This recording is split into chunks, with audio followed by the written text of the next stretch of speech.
আসসালামু আলাইকুম দর্শক, চলে আসলাম আরেকটি ভিডিওতে। আরব আমিরাতের বিপক্ষে দ্বিতীয় টি-20 ম্যাচটি বাংলাদেশ হেরে যায় বোলিং ও ফিল্ডিংয়ের কারণে এবং তৃতীয় ম্যাচের জন্য বাংলাদেশের একাদশে বিশাল পরিবর্তন আনবে বাংলাদেশ টিম ম্যানেজমেন্ট।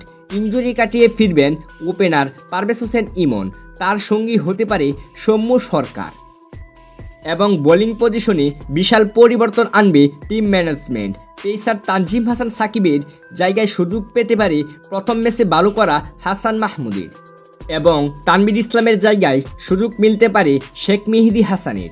সব মিলিয়ে চলুন দেখে নেই বাংলাদেশ আরব আমিরাতের বিপক্ষে তৃতীয় টি-20 ম্যাচের জন্য কেমন একাদশ নিয়ে মাঠে নামবে। Number 1 Soumya Sarkar, opening batsman. Number 2 Parvez Hossain Emon, opening batsman. Number 3 Liton Kumar Das, one down batsman and wicket keeper.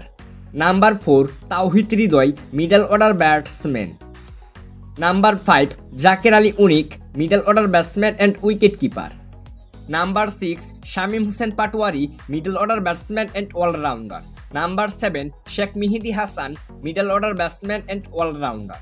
Number 8 Rishad Hussain, middle order batsman and allrounder. Number 9 Shariful Islam, fast bowler. Number 10 Nahid Rana, fast bowler. Number 11 Hasan Mahmud, fast bowler.